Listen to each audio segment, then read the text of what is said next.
Привет, друзья! You asked the questions, and I'm about to answer them. We've submitted a form for all of you guys to send your questions to me for me to review your questions that you have about Russian and any things that you would like to ask me. So today we have a good number of questions that you guys sent. So here we go. Let me help you get to the better level of your Russian. Here we go. Number one. This is their name and all this stuff. By the way, hello Fedya, my name is Fedya. It's not Fedor, and Fedya is a short name of Fedor in Russian. So full name Fyodor, short name Fedya. And we just simply asked them for the information, where they're from and things like that. And here's the question. While I make sentences and can form thoughts effortlessly, my conjugation ends up being wrong sometimes. The plural or a certain word or gender gets mixed up, and all the rest is the same idea. The problem between forming thoughts and then saying the things is that when you have thoughts, the forms are not there. You form the thoughts more with ideas and more of like picture-like thoughts. But when it's formed into words, then of course we have to make sure that all the grammar is correct. The key to this is not speaking a whole lot. That will not help you perfect it. What you have to do is two things. Listen to a lot of Russian and practice individual grammar skills. Practice them with exercises so you can be trained to have pattern recognition, so your patterns can form like this in your head. The reason why listening works here as well is because those patterns are formed through listening when you listen to natives, how they speak, and you memorize phrases versus individual words. So I hope that helps. Next, когда использовать о либо про. Both of these о and про mean about. О is used when we talk about characteristics of something. Про is more of actions that that person has done. So if it's о is description, про is actions. Next is I have difficulty with verbs ending in ся, forming the imperative, numerals, verbs of motion, and distinguishing between perfective and imperfective verbs. What I think you have the issue with is not the fact that you don't know any of those grammar topics.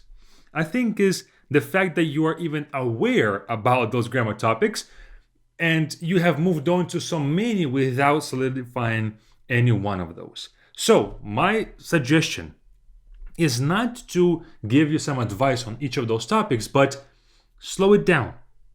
Slow it down to where you can focus on one grammar topic at a time. Then you will move on to other ones. So first, let's say today is December, right now, the month of December. Spend the entirety of December working with verbs ending in ся, okay? Just exercises, using them in your speech, making sure that whenever you do use them in your speech, they're correct, etc. In other words, you perfect this grammar topic, and then you move on to imperative, then numerals, etc. And this is just grammar. Think of grammar as the connective, as the glue between different parts of your Russian house, right? Glue by itself will not form a house. You have to glue certain parts together. So if you're learning grammar only, you are getting a lot of glue into your structure without the actual solid mass. Spend time on vocabulary. Spend time speaking and listening. Grammar will connect those things, but you have to have something more solid to build the structure. Okay, next question. I was rewatching the 50 A1 words per week series and noticed that letter Y after T it has a different sound. Okay, it's not sviter, it's not test right here. Sviter and test and internet.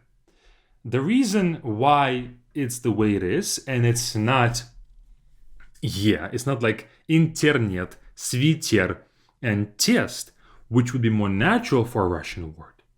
Here we have sviter, test, and internet.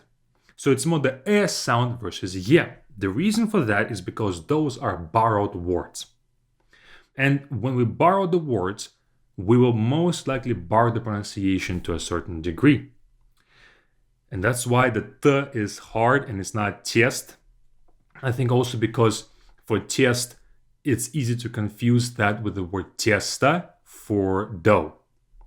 Maybe that's also why. And a lot of borrowed words will have a different pronunciation compared to regular Russian words. So maybe that's the reason why. How can you learn vocabulary, especially vocabulary, or other grammatical topics in a fun and an effective way? Effective way, not sure about fun. Effective way is by challenging your vocabulary knowledge. You cannot just flip through flashcards, okay, table, stall, chair, stool, etc.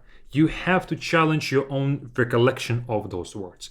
You have to quiz yourself on the vocabulary. That's the only way that your vocabulary will stick for a long, long time. You have flashcard apps that do that. You have different vocabulary building apps that do that. In fact, RB Fluent Camp will help you with that too. I'll get into it in a second. We have to do quizzing. We cannot just flip through a list of words. We have to quiz ourselves. It's not the most fun way. Vocabulary learning is the least fun of the language learning, but it's the most crucial. Without words, you don't have a language. And so we have to sometimes grind through those words. The way to make it fun is after a certain time, you will be able to use those words and learn new words through context of songs, of conversations. That's more fun. But I think vocabulary is that grind that really separates those who learn the language effectively and those who don't. Those who are willing to do the grind will be successful. And back to the camp. We'll help you build your vocabulary with our Be Fluent Camp. It's an 8-week intensive course that starts on January the 5th of 2026. Join us with the first link in the description. If you want to learn alongside with me, I'll be giving you tasks for every single day for 8 weeks, and you will learn a whole lot, I can promise you that. In fact, despite your level, beginner, intermediate, and advanced, we have a program curriculum for you. So all of you guys will find something useful. Join us with the first link in the description. Next, this is a great question right here. Different versions of to ask. I know there are several verbs for it: спрашивать, требовать, and others. I'll give the answer to this question more generally. So what you do is this. What you do is you go on Yandex Translate. You can do it maybe with some AI tools too, but Yandex Translate is specifically dedicated to this. What they have is to ask, or let's just say ask. Спрашивать, more general, more everyday to ask kind of verb. And you have other synonyms to this. Ask, спрашивать, спросить, поинтересоваться, расспрашивать, расспросить, вопрошать, осведомиться, переспросить. Okay? So you have, this is a more general one category. Second meaning is просить, запрашивать, and other words. They are more request, to tell or to obtain. Another meaning is to require, требовать, потребовать.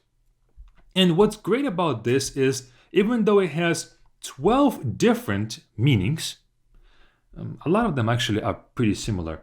You can click on any of these verbs. Let's say требовать, the one that you also put in the question, and you will have usage examples with требовать. From the book, let's say right here, точка обмана, translated by so-and-so, you have the Russian sentence plus the English sentence. So you can see exactly what this требовать means, in what context, and that's kind of how you can decipher which verb to use. But like you said, the verb ask can have, as you can see, 12 different meanings plus another 10 different variations of those meanings. And the nuance is very different. It's different languages. There's no one-to-one match of almost any word out there. So we have to do this kind of comparison between a verb and a translation from many verbs. And this is the tool that you can use to do that. What should we do after passing A2? Like every material found on the internet is either for beginners or somewhat fluent, and I don't know how to continue. A2 is a great level after you passed A2 to just start learning from natives. Start listening to podcasts, watching shows, listening to music. You will already understand 80% of all of that. Now the real learning comes through practice. You've reached a turning point between learning with learner's materials up to A2 to now you're on your own. You can learn through Russian materials that's made for Russian people. Get your news in Russian. Change your phone settings to Russian. Play Russian games if you're playing games, and just start learning through absorption of native content. And the last question is not really a big issue, but I don't have so much time for lessons, and so I try to acquire the language learning more passively. I would appreciate maybe a video on how to use passive learning to learn a language to a good level. And this is going to be our main question for this video: how to use passive learning to learn Russian. In my opinion, you have to do active learning with passive. Active learning comes through acquiring new information, new words, new grammar rules, things like that. Passive can be only solidifying those actively learned words. So, let's say if you only listen to Russian music from now on, does that mean that you will all of a sudden understand Russian? No. You still won't know those words that they're saying. You might hear the same word over and over and over again, but it doesn't mean that you will now learn it and understand what it means. At some point, you do have to just translate that word. That part of translating is active, it's not passive anymore. So passive learning is useful when we solidify the actively acquired knowledge. And there's a ton of different resources to learn the language passively these days online. You have a number of TV shows, music, like songs with lyrics alongside it. You have a whole bunch of interviews, comedy shows, things like that. You can have like kids' stories, lullabies, whatever it is. You have a ton of different materials that you can learn from. And I don't think you need me to tell you exactly what you need to do. Just think of, what do Russians do when they do stuff? Listen to music, they're putting their baby to sleep, maybe they're cooking, what kind of recipes are they looking up, things like that. And you just simply do that and do more of things that you enjoy doing in your regular life. Now turn that into Russian and just acquire that. But again, passive learning, I don't believe in going to sleep, turning on a Russian podcast or whatever resource, and when you wake up, through some magic, now you are fluent. Imagine if that method actually worked. Would you click on this video to get your questions answered? No. If that method worked, everybody would be going to sleep putting on some language to learn. The problem is that that method does not work. You have to do the active learning and then passively solidifying it and making it more concrete. That is all. Join our Be Fluent camp, like I mentioned, if you want to learn Russian in a more intensive manner with this button right here, or keep on watching our YouTube videos with this next one. It's up to you.